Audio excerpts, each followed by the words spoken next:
For nearly 100 years, the beaches of Daytona have hosted speed demons from around the world. Over that time, certain names have become like old family friends to the locals that tend to the hotels, the attractions, the storefronts. Here they come. Waltrip trying to slingshot. Petty is out in front at the line. Waltrip to the inside. Petty wins it. Names like Petty, France, Yarborough. At the line it is Dale Yarborough.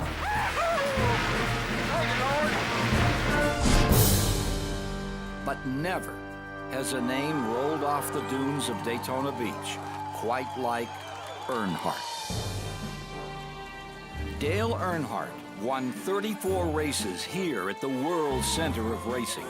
He won poles, qualifying races, NASCAR Busch races, 400s, and won 500. Dale Earnhardt finally is a champion of the Daytona 500.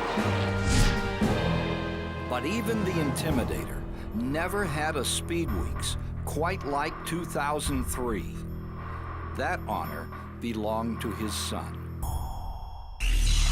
That draft coming off turn two as they hit that long back straightaway. And coming to the view of Mike Back at the end of the back straight. This is it right here. 70 laps. Reach up there and pull them belts tight. The season's first exhibition race placed Dale Earnhardt Jr. at the rear of a 19-car field. By the 14th lap of the first 20-lap segment, he was already at the front.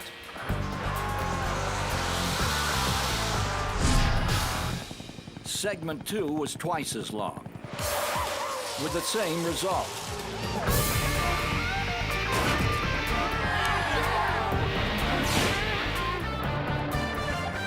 This is what this race is all about right here, folks. Side by side, these cars will look like they've been run at the Saturday night short track we were talking about when it's over with. And this is happening at 185 to 190 miles an hour.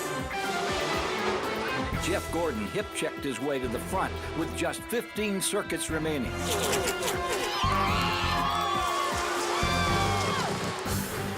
But with 8 laps to go, car number 8 made his move.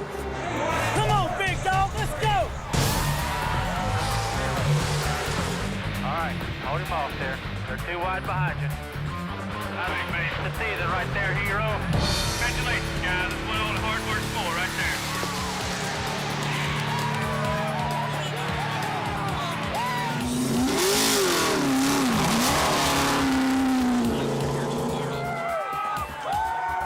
Tonight's big.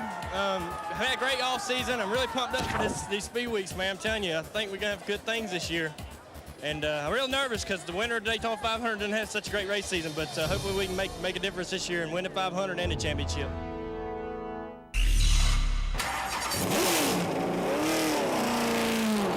The homecoming continued for Earnhardt Jr. 5 days later, having qualified on the outside of the front row for the Daytona 500.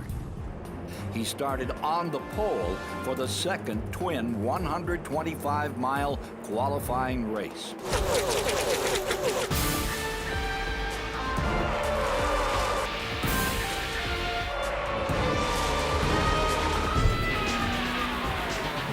Kevin Harvick and Kurt Busch get together. He gets rid of the crew members. There's some mistakes. This will cost you getting in the Daytona 500.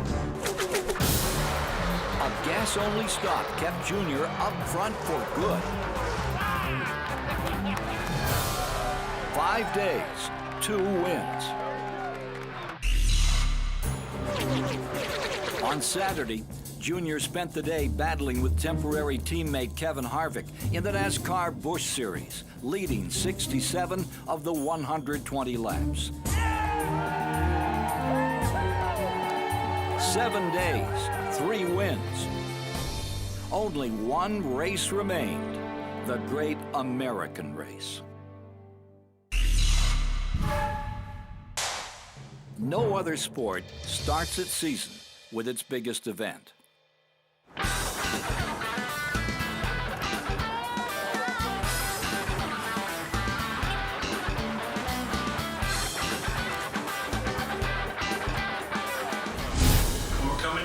means stay in line till you cross the start-finish line.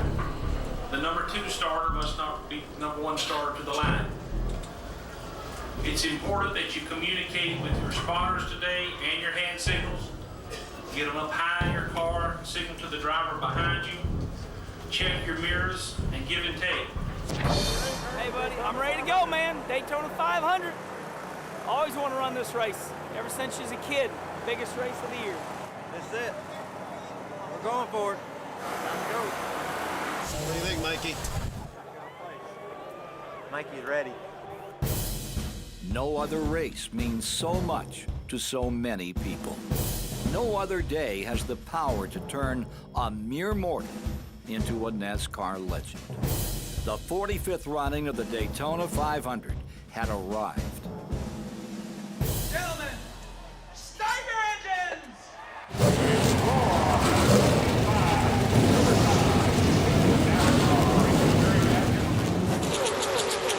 Pole sitter Jeff Green never got to enjoy his time at the front. At the front, they're not going to give Jeff Green this first lap. No, sir. And you can see already that there's take no prisoners today. We're flat out racing. All bets are off. Amid a storm of furious racing on the track, another was beginning to roll into the skies above it. Rain is in the forecast, and all these crew chiefs on pit road know it. Could be as close as an hour away, and that will affect the thinking and strategy of all of these crew chiefs. A 4-horse train of Chevy set the pace. Michael Waltrip, teammate Earnhardt Jr., defending champion Tony Stewart, and sophomore sensation Jimmy Johnson. At 34 laps, Stewart became the 115th lap leader in 500 history. His teammate was not so fortunate. Trouble on turn 4. A car spins to the infield. Bobby Labonte, Caution is on the Winston Cup speedway. champ. Past the race's 1/4 mark, rain clouds casting a shadow over turn 1 as Elliott Sadler shadowed leader Earnhardt Jr. Cars into the wall in the middle of the field. Ken Schrader is one of them. Another over on its roof is Ryan Newman in the tri-oval grass. The car flips 2, now 3 times and comes to rest on its roof just off the front stretch in the tri-oval grass. And here comes Schrader, and Newman is in the air and over. Ryan Newman, last year's Rookie of the Year. The rear end ripped from the car. At lap 56, Ryan Newman shook the sky. For 1 hour and 8 minutes, teams waited out the rain. There's nothing more unnatural for a race car driver than to sit still when he knows he could be racing. When the signal finally came from NASCAR to refire the engines, Earnhardt's power plant decided to hit the snooze bar. The car will not fire, Jake. Laneri ran a battery down there. Tony Jr. is running down there. A number of crew members from the Bud guys are running down to see if they can help Dale Earnhardt Jr. A wrecker is making its way to the front of the grid. This is not the kind of bump drafting that you want to see. Suddenly, barreling through the pack was 2-time Daytona 500 champion Sterling Marlin.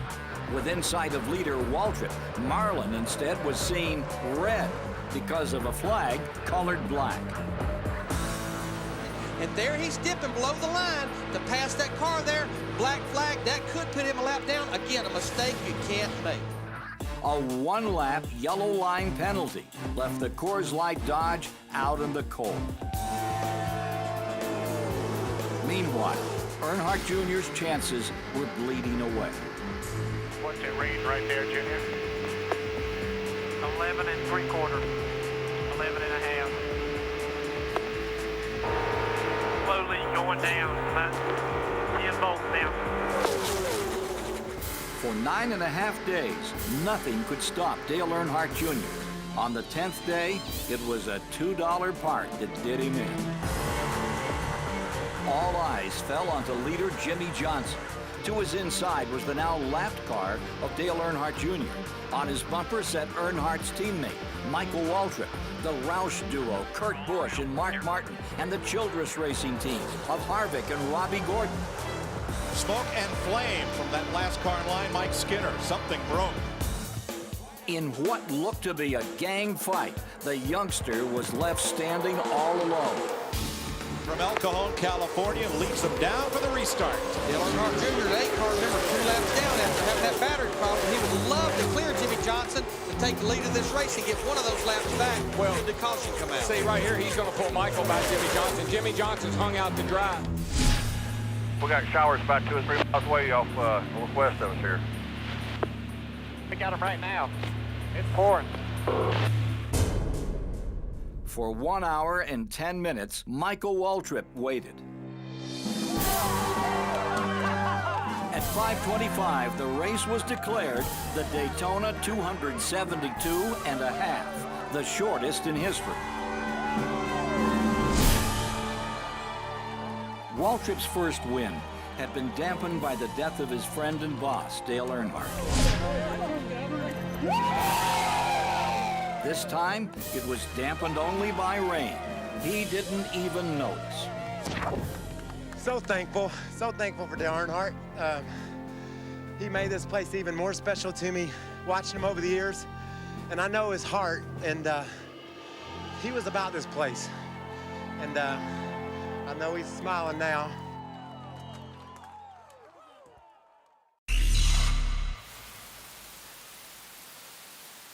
The reality of harsh weather blew into Rockingham in February. 1 month earlier, NASCAR chairman Bill France Jr. hinted at the possibility of a major schedule realignment in 2004. Many NASCAR observers believed that the North Carolina Speedway had been put under the microscope and under pressure to prove its worth for the future. Should the 1 mile track remain among racing's elite facilities? Or had the time come for the nearly 40-year-old facility to give way to a big market counterpart? With 10 laps to go, the Rock stated its case for survival. 10 laps to go as they come to the line. Here is Dale Jarrett on the move, making it 3 wide with Mike Skinner down to the inside lane. Still side by side, racing to turn 1.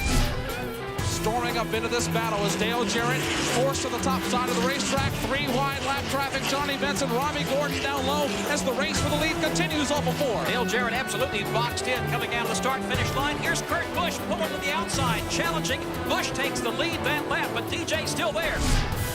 Jarrett dives to the bottom. Kurt Busch now up the racetrack. Jarrett slides wide. Jarrett's there. Busch is loose in 4. Dale Jarrett tried to get underneath him. He's got a fender there along as they come back down to the start-finish line. There are 3 laps to settle it. Door to door, they go to 1. Fans are on their feet at Rockingham, and it's Jarrett down low, sideways as he dirt tracks it on the bottom of the racetrack. Kurt Busch on the outside. They are dead even.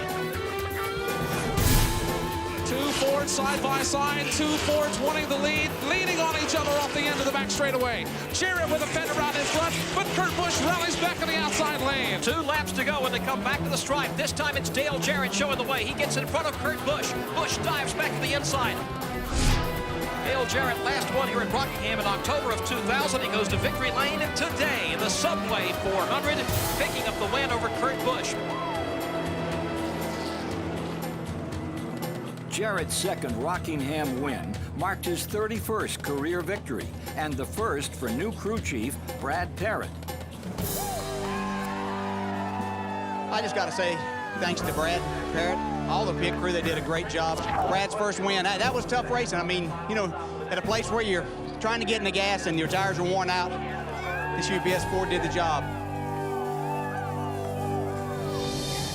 But the sun was already setting on that pair's short marriage.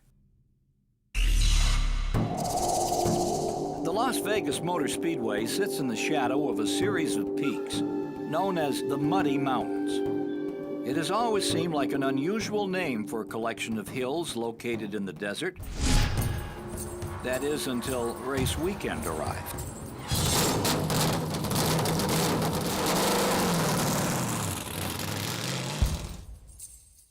Rain pushed Friday qualifying deep into the night.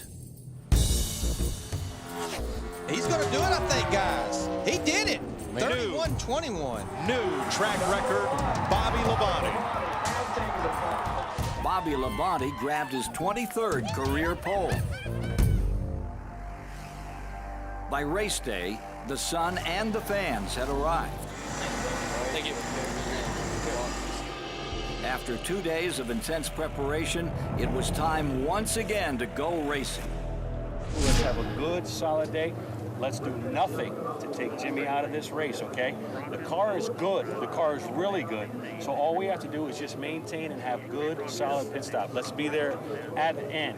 Today's word is let's get it done. Get it done, all right? Get it done on 3 right here.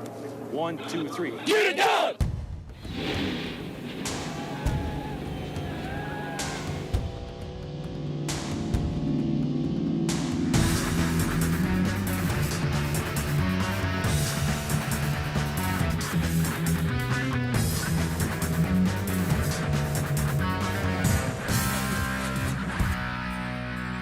1 week after his Rockingham win, Dale Jarrett's momentum evaporated like a desert mirage. Dale Jarrett, 88, hard outside wall. The wreck sparked a 2-month slide that would drop the 88 team from second in the point standings to the mid-20s, a slide that would lead to the departure of the Parrott brothers by early April. Up front, it was a familiar Sin City scene. Matt Kenseth's 9-second victory over Dale Earnhardt Jr. was the 4th for a Roush Racing driver in 6 Las Vegas events. The battle for 8th, however, that was a little more intense. Boy, we got a battle coming back here. Jimmy Johnson sideways. Him and Raleigh got together. How did that car miss him? He hadn't given it. He's never lifted out of the throttle yet. Jimmy hadn't. Johnson tried to chase Marlin down, but hit a roadblock. Look at Jimmy Johnson. He's looking for that 40 car. Here he is down here, buddy. I mean, I'm not trying to incite anything, but he's looking for him, and he's sitting down here. He's hot. There was no time for revenge, only time to pack up and head south. The southern swing of March, April, and May was 5 days and 2,000 miles away.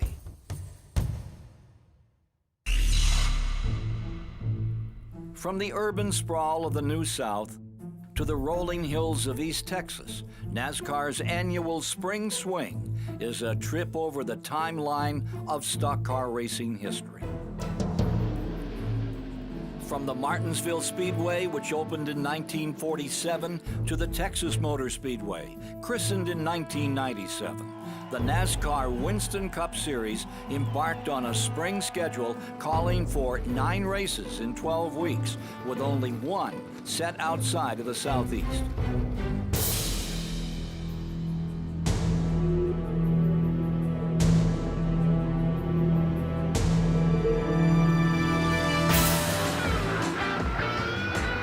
As the drive-through Dixie began, the warning went out. Beware the rides of March. Stop 1, Atlanta. Well, Atlanta's probably the most fun track I think we can race at all year because we can run 2 and 3 wide and run right up against the wall and do all that stuff. I like going fast, but I think the good thing about Atlanta is the groove changes so much. I mean, you might run the first 8 or 10 laps on the bottom, but then you might run clear up by the wall for the next 30 laps. It's just one of those tracks. I mean, I love going fast. Bobby Labonte steadily dominated the day, but had to contend with an old rival down the stretch. And Dale Earnhardt Jr., he laid back that time, but Jeff Gordon, you can pass to the right side. He looks like he caught Bobby Labonte maybe sleeping just a little bit, and I think he'll keep the high side, the momentum. Boy, Bobby's going to have to really get after it right here. And he did. He's going to have to come up in front of Jeff, or it's going to be trouble. I'm thinking Bobby Labonte is not happy about Jeff Gordon getting around him. He's going to try him on the outside. Boy, it gets close right there. Man, I tell you, the track is so slick right there. Labonte forced his way around the outside where there wasn't hardly room to do it, and he wants the lead back and takes it. Bobby Labonte scores his 20th career victory.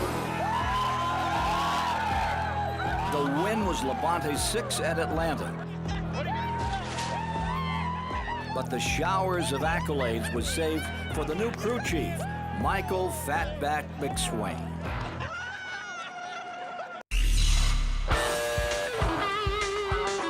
Like Rockingham, the Darlington Raceway faced uncertainty about its future. So, the track Too Tough to Tame rolled out a 3-act, 3-race drama. On Friday, Bobby Hamilton defeated Ted Musgrave by less than 0.14 of a second in the NASCAR Craftsman Truck Series. He got a fight off the high side, just like yesterday. Here they come. It's a wow! And it's McMurray. No, it's not. It's Bodine. Bodine. Jamie slides across to finish second. Todd Bodine edged a sideways Jamie McMurray to win the NASCAR Busch Series race. But nothing topped Sunday afternoon as the Lady in Black snacked on would-be contenders. Kurt Busch and Ricky Craven worked their way to the front. Come on, baby, come on. Side by side, 2 laps to go. Somebody's got to give, getting into turn 1.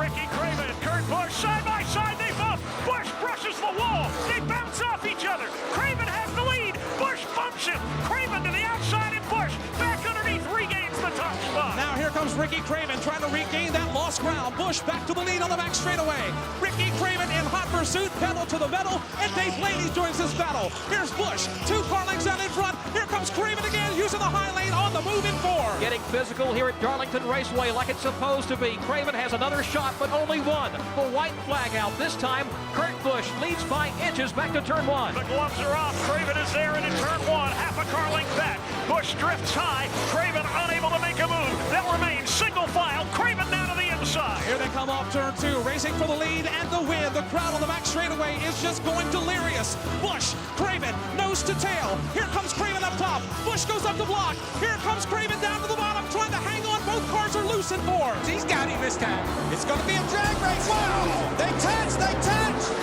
Craven got him. Craven got him. And Craven.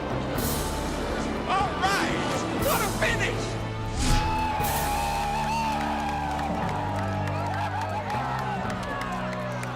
In its 101st race, NASCAR's oldest speedway produced a timeless finale.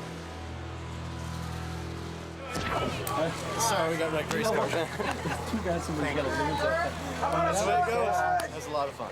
I'm sorry that we got wrecked race cars. I had no power steering. Just keep reading. Really? Yeah, it was gone. I really didn't think I had a shot. I came off the turn 4 and you got some wheels. I got it back in next to it. Yeah, it's opened up. Yeah, thank you. We raced each other way it's supposed to. It was awesome.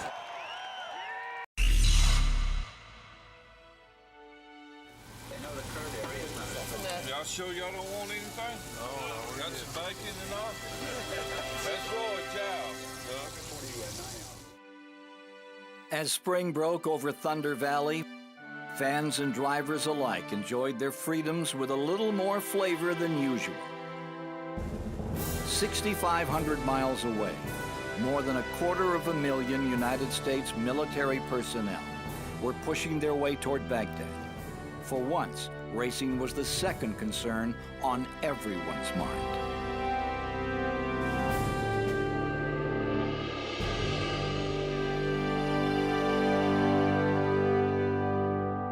I know everybody in this room certainly would agree that we're very fortunate to live in a country where we can make decisions.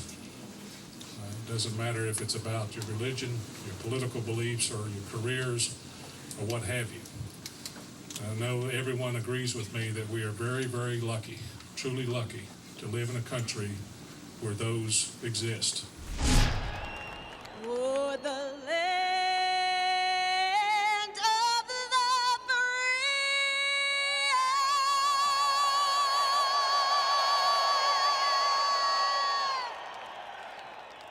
and the home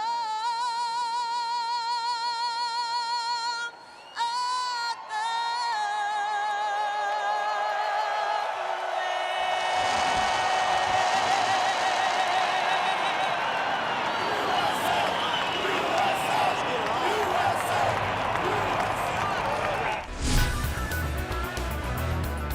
Sunday afternoon racing at Bristol resembles a Monday morning traffic jam, only at speeds approaching 130 miles per hour.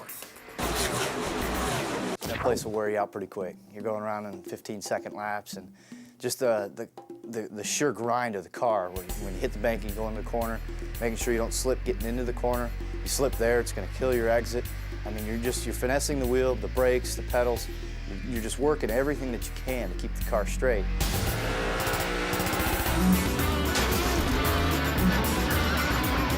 "17 caution flags on the day meant crowded quarters on the track, on pit road, and in the garage.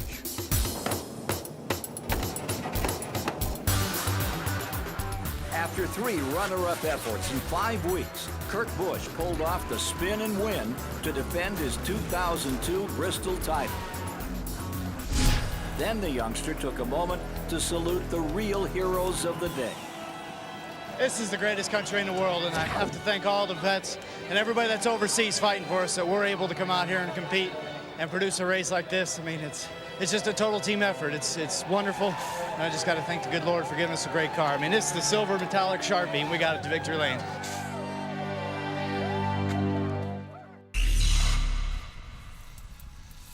The final step of March's march came at Fort Worth, Texas, where, as they say, everything comes big, especially in the presence of the king of stock car racing. Is the whole crowd going with us? Everybody going together? I haven't seen how long it is yet. A mile and a half. When you get over yonder, that's a long back stretch. This don't look too long till you get there. After a thorough inspection by His Majesty, Texas was ready to race.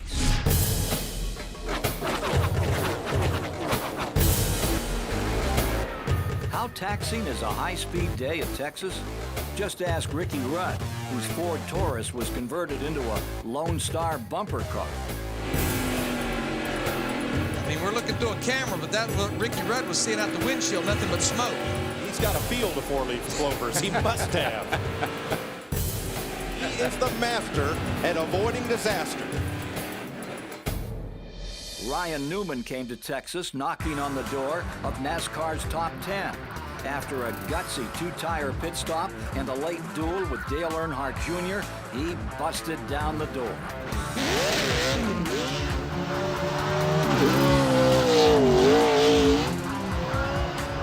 The 2002 Rebestos Rookie of the Year collected a cool $400,000 for his win, but was soon to fall victim to the dreaded sophomore slump.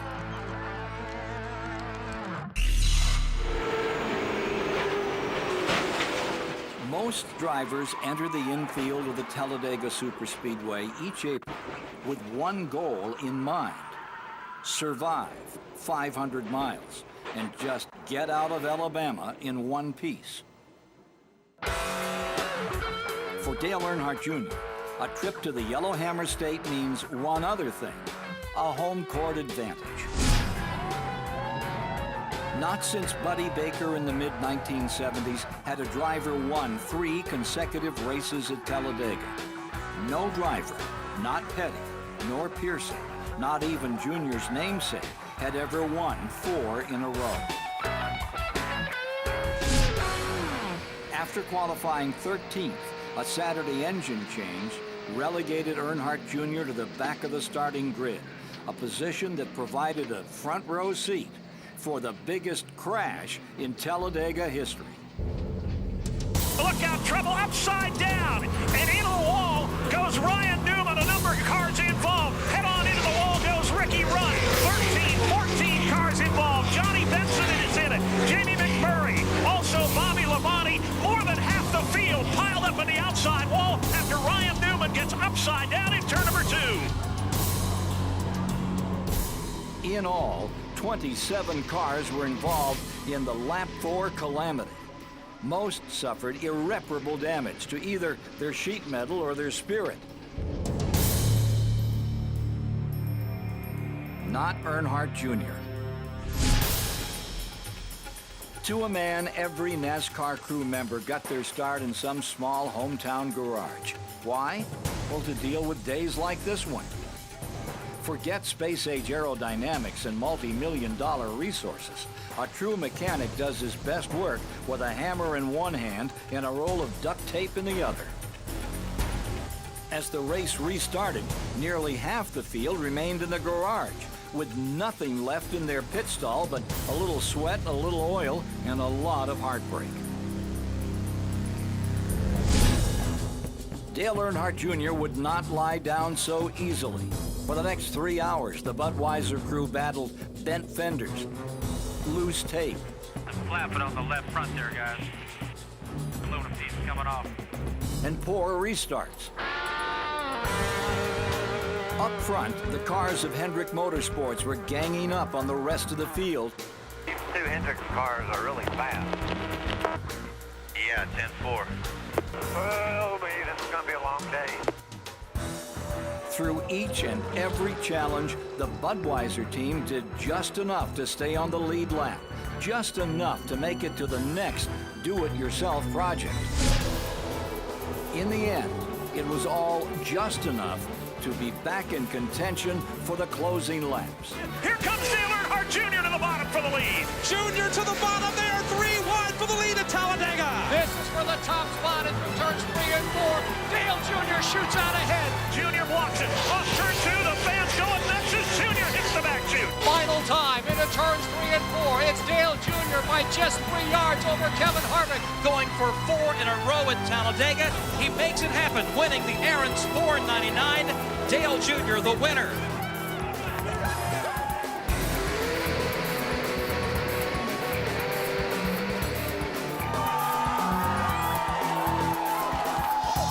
It's cool, 4 in a row. Old Buddy Baker. I bet he's loving this. For a decade, Talladega was the playground of a man named Dale Earnhardt. For the last 4 years, it has belonged to his son. But the win did not come without controversy.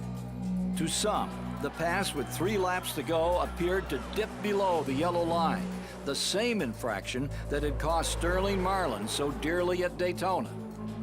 With the yellow line rule, we emphasize to the teams that it's a judgment call, and you cannot advance your position by going below the yellow line. In this particular instance, Dale Earnhardt Jr. had advanced his position. He had already passed the 17 car before he went below the yellow line. Despite some protest, the win stood.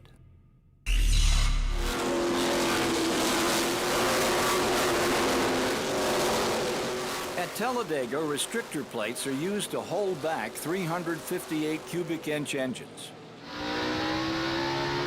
At Martinsville, Virginia, drivers must apply a mental restrictor plate to their right foot. Martinsville's that good old southern racetrack where it's just that short track feeling, no aero. You show up and the times are just so close. Well, you don't have to worry about who's got the best motor and who's got the best aero package. It doesn't mean anything at Martinsville. It's a matter of who gets their car driving the best, who, as a driver, takes care of their brakes and their tires and doesn't beat their car up. Martinsville is just a grassroots, fun, kick-in-the-pants racetrack. Over the course of a 3.5-hour race, drivers will apply that foot to the brake pedal more than 1,000 times. The man that can make his brakes go the distance, he's the man who will be in position to win at the end.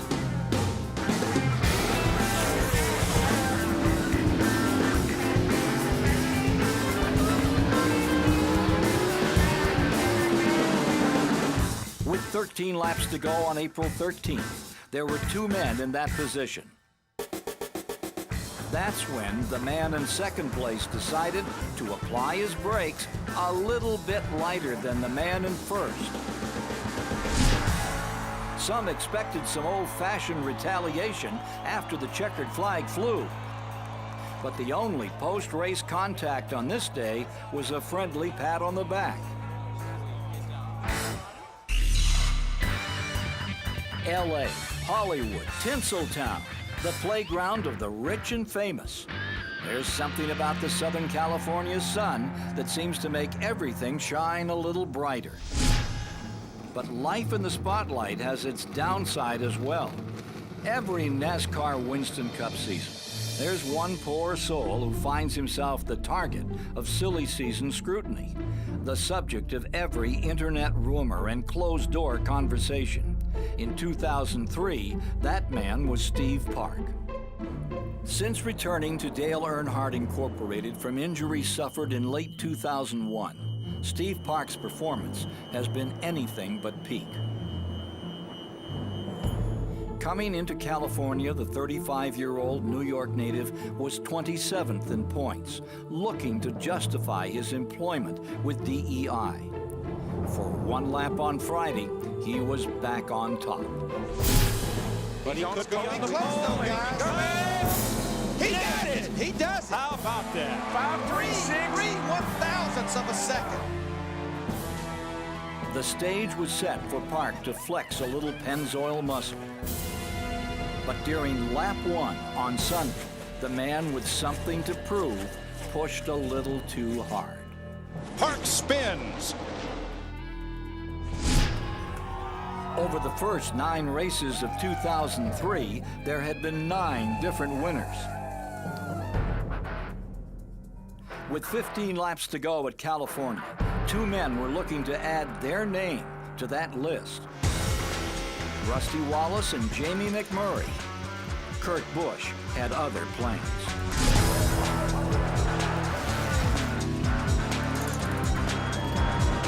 Ten races into the season, Kurt Busch was 4th in points, chasing teammate and point leader Matt Kenseth, with a couple of men named Earnhardt and Gordon separating them.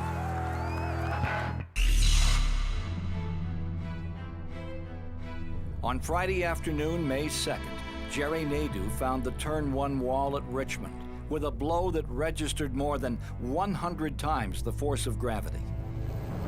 Quickly, the 32-year-old Connecticut native was airlifted to a nearby hospital, as his friends and competitors at the track patiently waited for any news.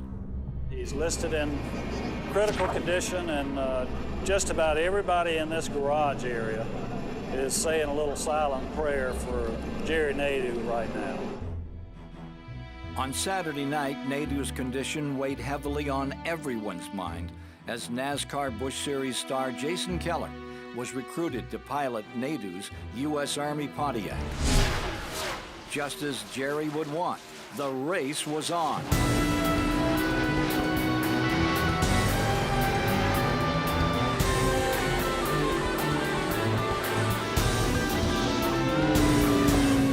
A night of attrition settled in.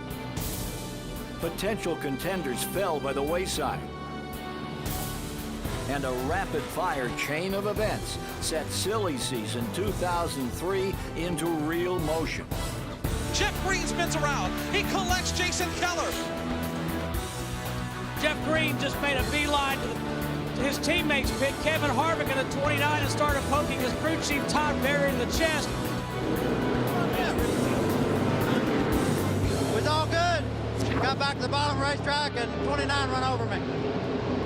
And I don't know. I'm sure he's going to have a different story, but I know what happened. He spun me out, so supposed to be teammates, but it seemed like there's only one car at RCR.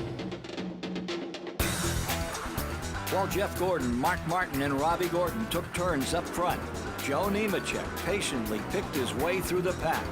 A lapse of concentration had left the former race leader on the track during an early round of pit stops. But with 70 laps to go, front row Joe was in front once again. Back off turn 4 again, Joe Nemechek drops down to the inside of the track.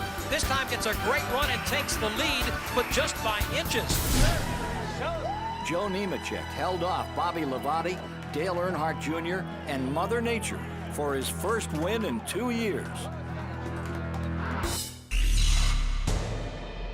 On the Monday following Richmond, Jeff Green was released from Richard Childress Racing after nearly 2 seasons. On Tuesday, Steve Park was released from Dale Earnhardt Incorporated after 6.5 years. By Wednesday afternoon, Each driver had taken over the other's former ride. Monday afternoon, Richard told me that we thought we needed to do something different. So fortunate enough that Richard's a good enough guy. He called Ty, and Ty Norris talked to him, and they got together on that, and that helped me out a tremendous amount. But I think, I feel like that Teresa and everybody at DEI and Ty Norris realizes that I can get the job done, and with an opportunity like that, I feel like we can go out and win races. I feel like that running man on the side of the AOL machine, and it's just been a real whirlwind couple of days, and to lead the Pennzoil team and then have that door kind of closed behind you. The door opened up, thankfully, at RCR with Jeff Green moving on. We found out that Steve was available. We just jumped right on the opportunity. I think he'll be a great spokesman for AOL, our sponsor, and he's just a great guy, and we want to try to build a good race team around him. With their super team counterparts showing early signs of crumbling, Roush Racing and Hendrick Motorsports churned their way towards summer. Matt Kenseth continued to lead the point standings with teammate Kurt Busch in third. Nemechek's teammates Jeff Gordon and Jimmy Johnson set fourth and sixth, heading into Charlotte. And now, from Camp Edson, Diwaniwa, Iraq, for the most famous words in all of motorsports.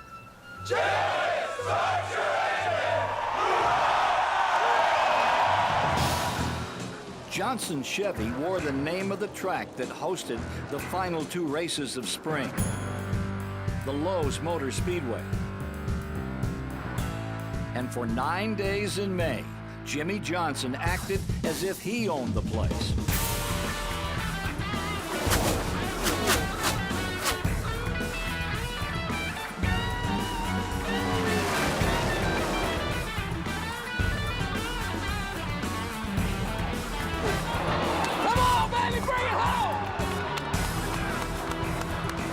Last year he won the first two segments. This year he wins $1 million.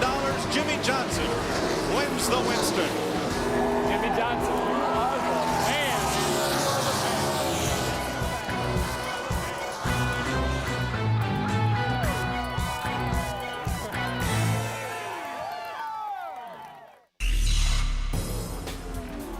A poor qualifying effort for the Coca-Cola 600 did nothing to faze Johnson and crew chief Chad Knaus.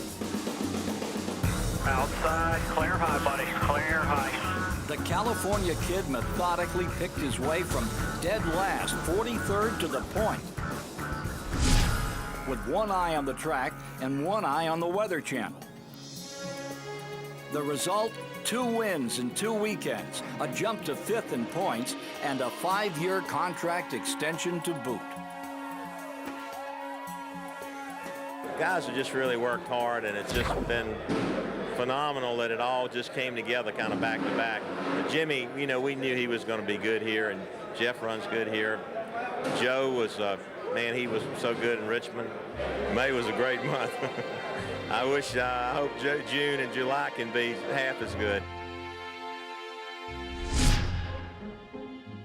While most race drivers settled for 414 rain-shortened miles over Memorial Day, Robbie Gordon traveled 1,453.5 miles.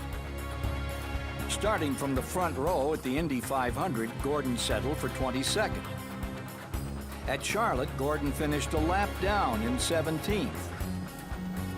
And oh yes, there was the 617-mile trip from Indianapolis to Lowe's Motor Speedway. And by the way, Gordon moved up to 12th in points, just 71 markers out of the top 10 with his 17th place finish. As May drew to a close, the relentless grind of the longest schedule in all of sports began to bear down. No one has ever won the NASCAR Winston Cup title under the blazing sun of June, July, and August. But plenty of teams have lost it there. Welcome to the long, hot summer. Whoa, Sterling Marlin sideways on the backstretch. The 40 car hits the wall hard. Jeff got owners and just turned us around up off turn 2. You got to give and take in this league, and he's done a whole lot of taking. I hate it, you know, that I got into Sterling. You know, we were just racing hard, and I don't know if I clipped the apron or what, but you know, the car was definitely pushing. I slid up into him and you know, turned him around. Tony Stewart dominated early at Dover, but was forced to the rear of the field for pitting inches outside his designated pit stall. During the next caution, Stewart looked to Ryan Newman for help getting back onto the lead lap under the guidelines of the so-called gentleman's agreement. But Newman was one gentleman who didn't want the fastest car on the track back into the game. Ryan Newman ran Tony Stewart hard around to the finish line, and Tony did not get his lap back. And he did not like it. 200 laps later, Newman was in victory lane for the second time in 2002.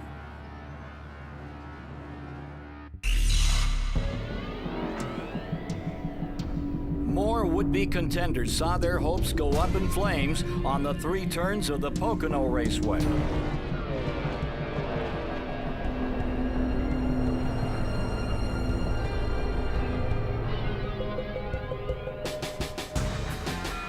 Meanwhile, the Home Depot Chevy was once again on fire at the front, this time for good. Stewart held off Mark Martin and points leader Matt Kenseth for the win, his first in nearly 10 months.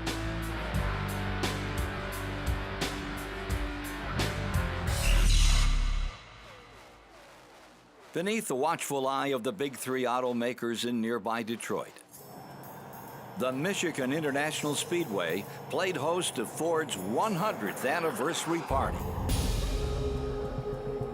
On lap 37, Dodge driver Ryan Newman was kind enough to light the candles on Ford's birthday cake. Whoa, Newman!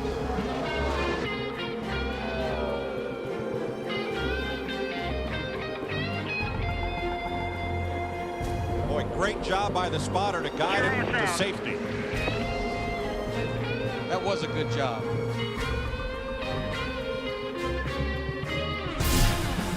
And the Blue Oval's youngest star was more than happy to blow them out.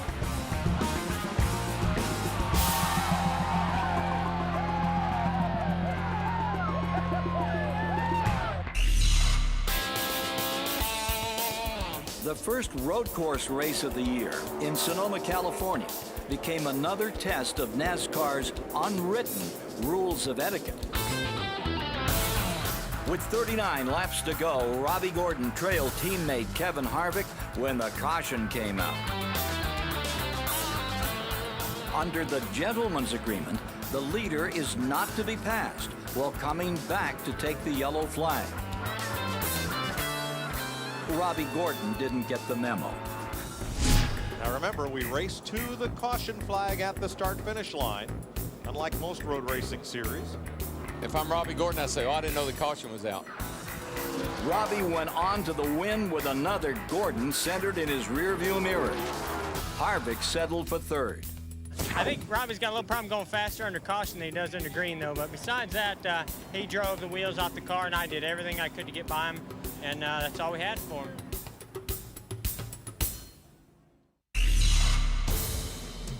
As temperatures rose in July, so did the pressure.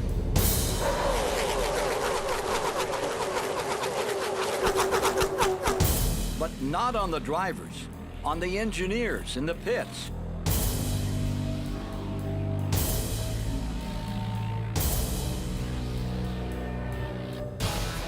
Fuel mileage suddenly became the name of the game, and the difference between winning and losing during the summer of 2003. The first fuel gamble paid off for rookie Greg Biffle at Daytona, who rode a barely noticeable pit road top-off to an unforgettable upset. There'll be a celebration in the Pacific Northwest tonight. For Jack Roush, Greg Biffle is going to score a win at Daytona in just his 23rd NASCAR Winston Cup start.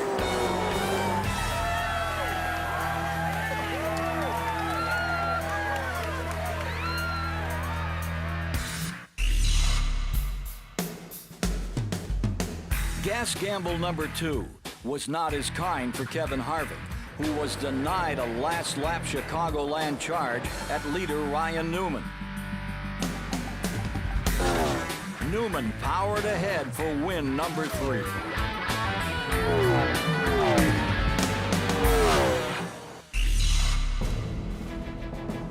At Loudon, New Hampshire, the emotion of the weekend was relief.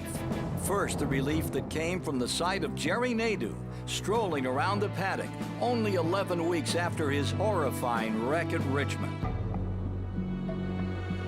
Second, relief that the track itself had finally become racy thanks to a new coating of blacktop.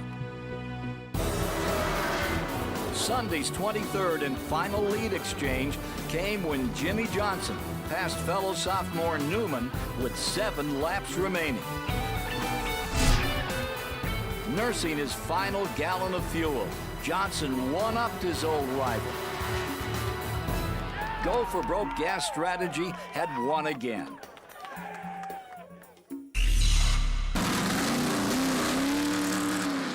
On the return trip to Pocono, 3-time track champion Jeff Gordon looked to take a chunk out of Matt Kenseth's staggering lead. Instead, he took a chunk out of the wall in turn 3. His rivals suddenly sensed an opportunity. Somebody got into the 24 over here and put him in the wall off the 3. Hell yeah, some points for Dude Dog here. Good opportunity, good opportunity. For the final 46 laps, Ryan Newman kept one eye on Kurt Busch and Earnhardt in the rearview mirror and one eye on a faltering fuel gauge. Rusty Wallace, Kenseth, and a slew of teams played it safe, coming in for fuel. But Newman stood pat. The pole sitter pulled an empty fuel cell across the finish line for his 4th win of the year. The Purdue engineering graduate returned home to Indiana as the hottest driver in the sport and the odds-on favorite to win the biggest summer race of them all, the Brickyard 400. When NASCAR debuted at the Indianapolis Motor Speedway in 1994, many viewed the arrival as an intrusion on open-wheel racing's holy ground. 1 decade later, the stock car racers were welcomed home as a regular member of the Brickyard family. Newman's homecoming started well enough, qualifying on the outside pole alongside Kevin Harvick. But a sputtering fuel tank would end his day in 11th. Harvick, on the other hand, was back near the front when it mattered most. Tony Stewart, Matt Kenseth, Robbie Gordon, and Jamie McMurray all took turns at the point during the race's closing stages as Harvick lurked in the shadows. On August 3, 1995, Dale Earnhardt in the Goodwrench Chevy won the 2nd Brickyard 400. 8 years and 1 day later, Kevin Harvick seized an opportunity on a restart with 16 laps to go, and the GM Goodwrench Chevy was out front once again. Keep an eye on the leader, McMurray. Harvick going to try and follow the lap cars. Oh, there he goes. Inside. He goes on the inside of McMurray. Takes the lead. Kevin Harvick to the front at Indy. The checkered flag is in sight, and the California kid, Kevin Harvick, wins the 10th Brickyard 400.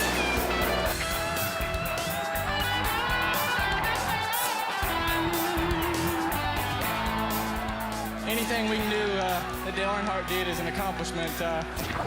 This whole race team, and that's why we still got this 3 on the side, because this is what this is what made this whole organization and this race team what it is today.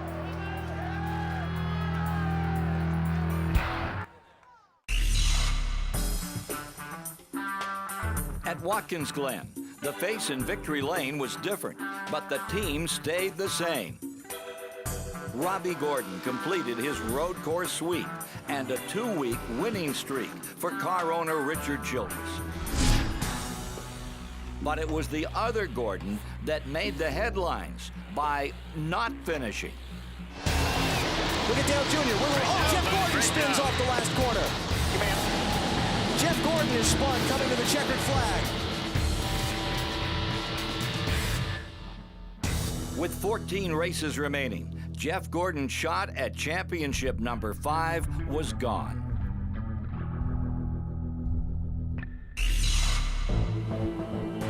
As the long, hot summer of 2003 steamed its way into mid-August, temperatures rose in the sky above, under the hood,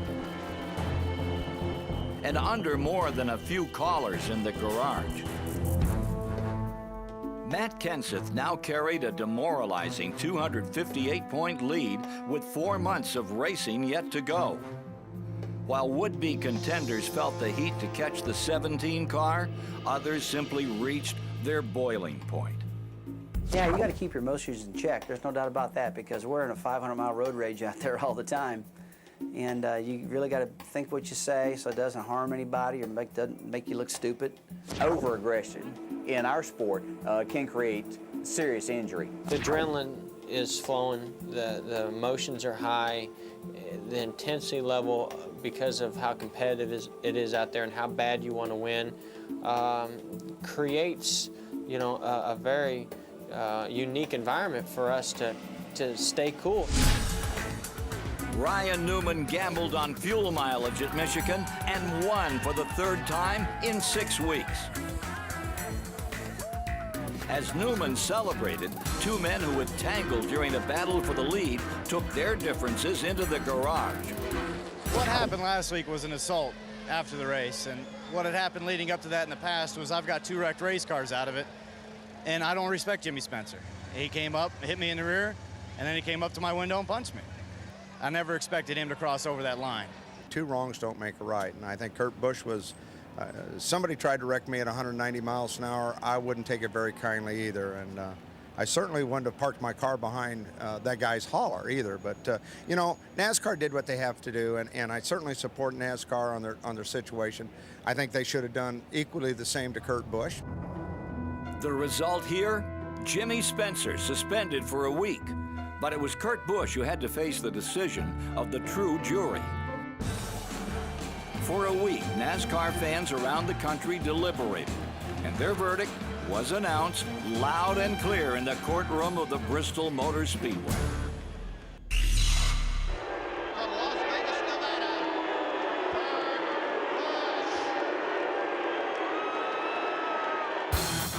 For 371 laps, Kurt Busch kept his nose clean, marching toward the front, despite a NASCAR Winston Cup record tying 20 caution flags.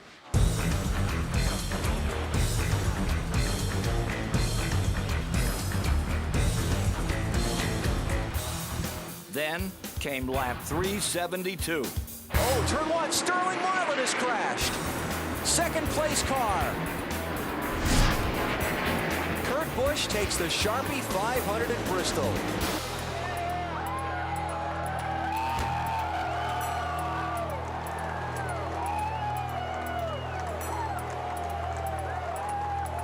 The crowd here will envelope you and circumference you and let you know how they feel, that's for sure. That's what Bristol's all about. And the group here, you know, there's a bunch of them that are screaming, there's a bunch of them that are crying. My boys behind me, this is what matters. All the guys that help me out. It's just a blast to drive this car and to put this behind us.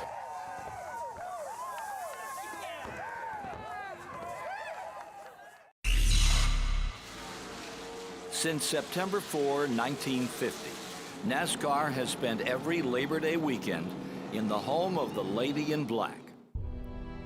This time, the 54th time, would be the last. As part of the 2004 schedule realignment, the Southern 500 at Darlington was moved to November, and the September date sent west, creating a second race weekend for Southern California. Darlington's sister track at Rockingham would not be so lucky. For the first time since 1965, the North Carolina Speedway would host only one race in 2004. The thing that I've said all along about our racing schedule is that we need to run in as many places as possible. And again, I didn't say run as many races as possible. I said run in as many places. If we can go and run in a diverse part of the country and have the opportunity for more and more people to see our sport, that's in the best interest of our sport. I think that there are some markets out there that we don't reach yet, and I don't even know if there are tracks there yet, but I would like to see us start moving to building facilities in those areas. Really like the schedule alignment they're doing. That's really cool. You know, we get to run another time in California. One race gets taken away from Rockingham, and Mr. Francis said for a long time he wants to take one away from Darlington too. So I don't know what's taking so long to do that one. I'd mainly like to see, you know, the World 600 at Charlotte stay all the time. I think that's the neatest race of the year. It's got a lot of history to it. I think that's an awesome race. The Southern 500 at Darlington, I think, is great. The Bristol Night Race. I mean, there's 6 or 7 races that you can pick out that are kind of, in my opinion, kind of the premier races and the most talked about races, and you'd hate to ever see any of them go away. Over 5 decades, 21 men were crowned NASCAR legends by winning on Labor Day weekend at Darlington. On this day, one of those legends reached back in time to pay tribute to the track too tough to tame. Two-time Winston Cup champion Terry Labonte at age 46 will take the checkered flag and win the 54th Southern 500. This is pretty exciting. Win the last Southern 500 down here Labor Day weekend is pretty cool. I was wishing it stayed hot all day though. But thank all the fans down here at Darlington. What a great place, and just a great day for our Kellogg's team.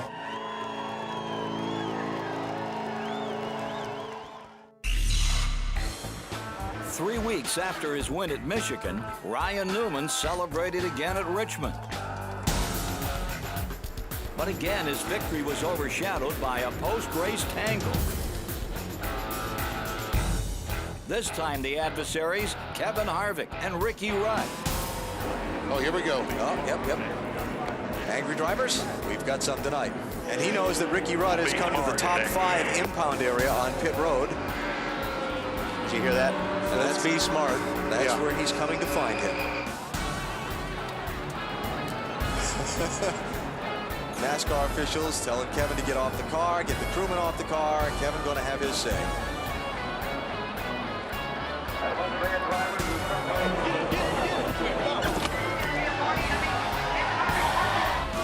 Here we go. He walked across the top of the 21. And now it's on.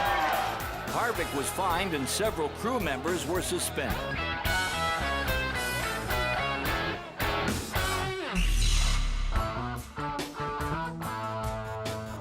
In the coming weeks, Newman made sure that he would no longer be overshadowed by controversy. How? By winning. A lot. Newman won pole positions at New Hampshire, Charlotte, and Atlanta.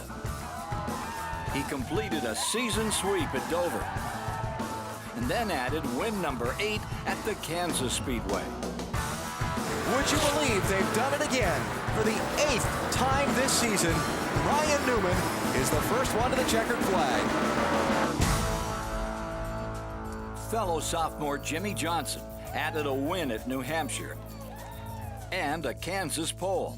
In September and October, the duo combined for 3 wins, 4 poles, and 13 top 10 finishes in 8 races.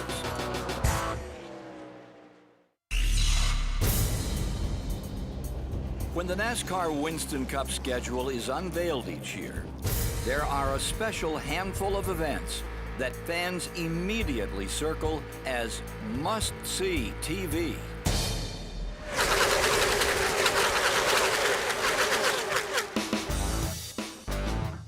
For the second time in 2003, every eye in Alabama was focused on the red Chevrolet of Dale Earnhardt Jr., now gunning for 5 Talladega wins in a row. And, as in April, he would be forced to make his charge from the back of the pack. We're riding with Dale Jr. here. It's behind Jeff Green. Oh, Dale Jarrett came out of his pit box up there on the left. A lot of guys checked up in front of him. With luck, time, and even air working against him, Earnhardt began to hammer his way through the field with a little help from NASCAR's new Lucky Dog rule. Wilson spinning to the inside. Don't come back across the racetrack. He's gonna. I don't think he's got much of a choice. That was. Oh boy, did he just get through there. Caution is out. And Junior gets the lucky dog pass. 23 laps to go, and the Bud car was back at the point. For the 9th time in 12 restrictor plate races, the cars of Dale Earnhardt Incorporated were battling for the win. Michael Waltrip led his teammate with 6 trips remaining. Then, the frantic action was frozen by an accident nearly too horrible to watch. Oh, trouble! Elliott Sadler over once and a half and on his roof. Now the car tumbling hard onto the pavement in turn 3. Caution is out. A terrible crash. Elliott Sadler walked away, sore but unhurt. With prayers answered and 4 laps to go, the race was green again. Jeff Gordon immediately launched an assault on Waltrip, but the 4-time champion found himself quickly surrounded by a tag team of DEI plate makers. Michael Waltrip trying to figure out who to block. Here they come to the final corner and down to the start-finish line. Waltrip's going to have it up. Michael Waltrip will win the EA Sports 500 at Talladega.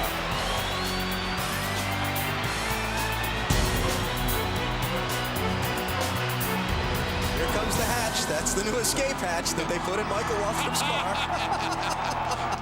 Well, Slugger just said he thought he'd do something still here with the show. That's definitely a first. Yeah, that's a first. That's perfect, isn't it?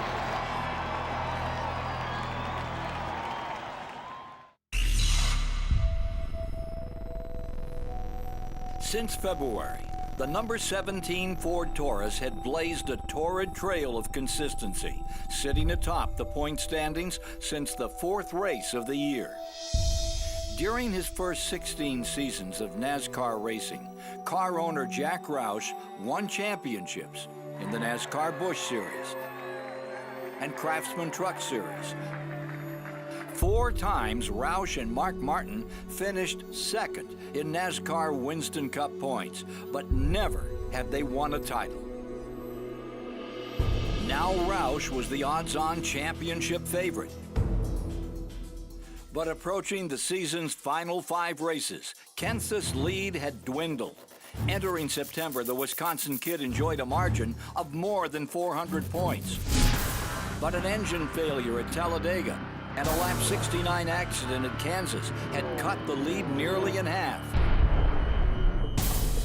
Suddenly, the Sharks smelled blood in the water. That's the plan. You know, if we can knock 80 to 100 points off a week, that'd be great. But hopefully, we can keep chopping into it. As 2 former champions roared back to life in October, Kenseth tiptoed his way toward season's end.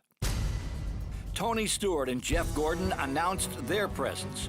The 2002 champ winning at Charlotte and the 4-time champion taking back-to-back wins at Martinsville and Atlanta. Kenseth quietly finished in the top 13 all 3 weeks, while Harvick failed to capitalize, allowing Dale Earnhardt Jr. to slip into 2nd place. As the season hurried toward sunset, the teams chased the sun westward to the Phoenix International Raceway. In order for Earnhardt to apply any pressure to his longtime rival, he'd have to win at a place where he had never won before. And he would have to win on a non-restrictor plate track for the first time in nearly 2 seasons. That's exactly what he did. His 4th Phoenix try will result in his first victory. And his 2nd win of 2003, Dale Earnhardt Jr. winning in the Valley of the Sun. Well, we get a lot of credit for being good at those tracks, but it takes a lot of credit away from how good we are at other racetracks. We've had a solid year, a lot of top 5s, a lot of top 10s, and so this just solidifies how we're turning into the team we need to be, and hopefully next year we can do it again. Kenseth, meanwhile, finished a solid 6th. With 2 races to go, his lead was 228 points. Not insurmountable, but it was hefty. To keep Kenseth from winning the title, Earnhardt would need to win again.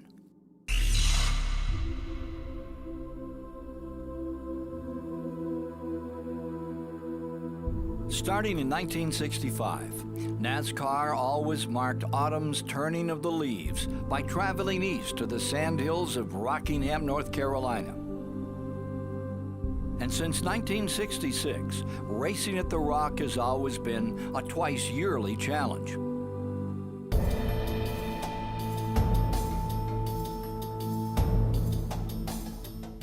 But this autumn's visit would prove to be the last for now. The 2004 schedule called for only 1 visit to the North Carolina Speedway, and this would be in February.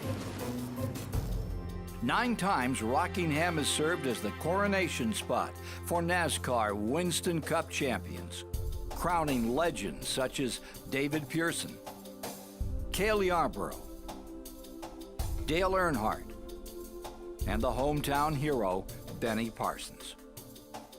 A 7th place finish or better, and Matt Kenseth would become number 10. The chase for racing immortality was on.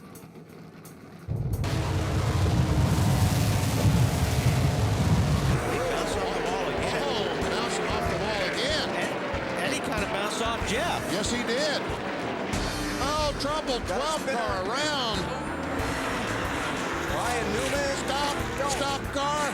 Over here coming off turn. Jeff Gordon's being black flagged. Kenseth struggled early, wrestling an ill-handling tank around the 1-mile track. But under Robbie Reiser's guidance, the Wisconsin kid patiently brought his DeWalt Ford back to life. Then, just past the halfway point of the day, the reflexes of a champion turned near disaster into a lucky break. And Mark looks like has an engine problem. Caution flag is out. Kenseth was coming onto pit road. The caution came out. He ducked back onto the racetrack. That was a good move. Had Kenseth continued down pit road, he would have gone a lap down to leader Bill Elliott. Instead, he remained near the front. Just when you think you may as well write Matt off, he runs poorly the first part of the race. Those guys keep working on that race car, and before you know it, he's running the top 5. And the checker flag is in the air. It'll be Bill Elliott. With his first win of 2003 at Rockingham today, Matt Kenseth comes to the line, finishing 4th, and Matt Kenseth is the 2003 NASCAR Winston Cup Series champion.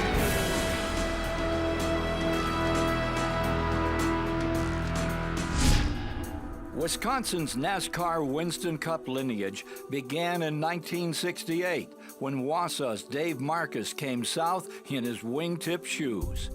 It continued on the rugged shoulders of Alan Kulwicki's brief but brilliant career. And on November 9th, 2003, Matt Kenseth and Robbie Reiser proudly relit the NASCAR torch for the Badger State and gave their car owner a well-deserved moment in the sun. I feel like we just broke through a plate glass window. I don't know what it's going to be like on the other side, but it hurt a lot getting through it, I'll tell you that. This whole team is like a big family, and a lot of guys from Wisconsin that stuck with this, came down here from our late model background, and from mine and Matt's, and quite an honor. I'm sure Wisconsin's going nuts. I don't know what to say. I'm so happy and so proud of my guys. It truly is a team sport week in and week out, and I've had a lot of great opportunities. Robbie gave me a great opportunity to get in the Busch Series, and this man here, right here, Mark Martin, had a bad day and still hung around for the celebration, and he gave me the big break, and I appreciate all this stuff more than anybody can know.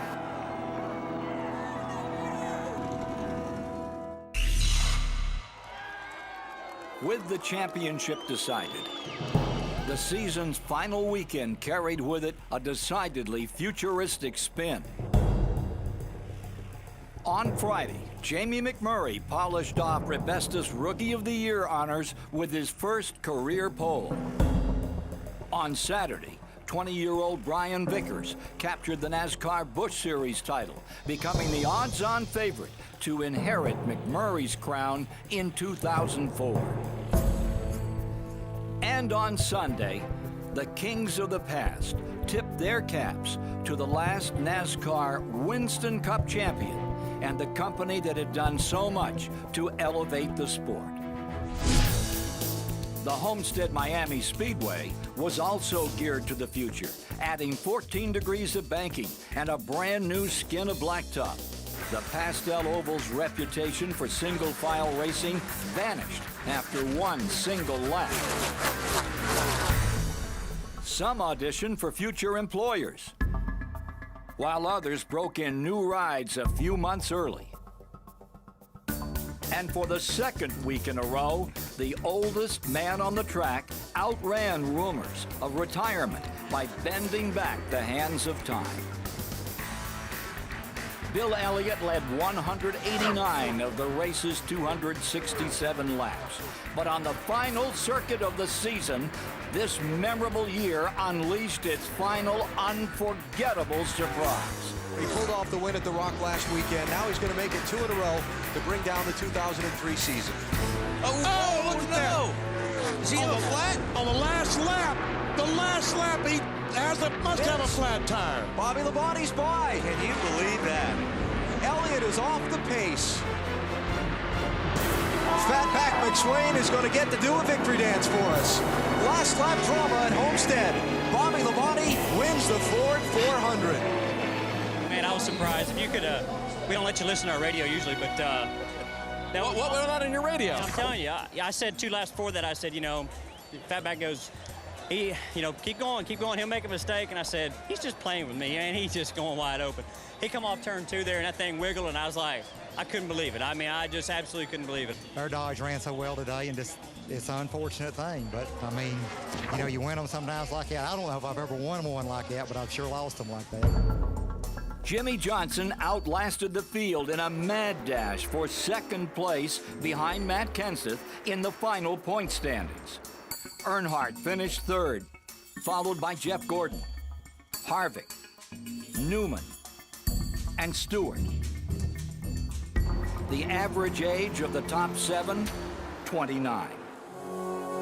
The future of NASCAR, it is now. This is a great year for us, and we just keep moving up. I've never been in a series for my 3rd year yet to see what will happen. So 5th, 2nd, maybe we can be in Matt's spot next year. So great year.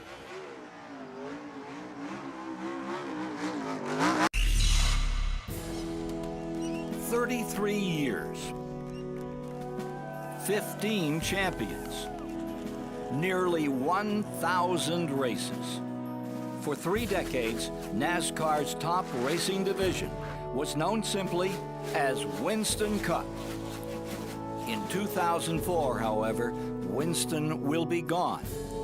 Gone perhaps from the trophies, the uniforms, and the banners that blanket America's most storied racetracks. But Winston's legacy as the constructors of the world's greatest racing series will never disappear. And now, led by youngsters and veterans alike, NASCAR marches forward as the NASCAR Nextel Cup Series into 2004 and beyond.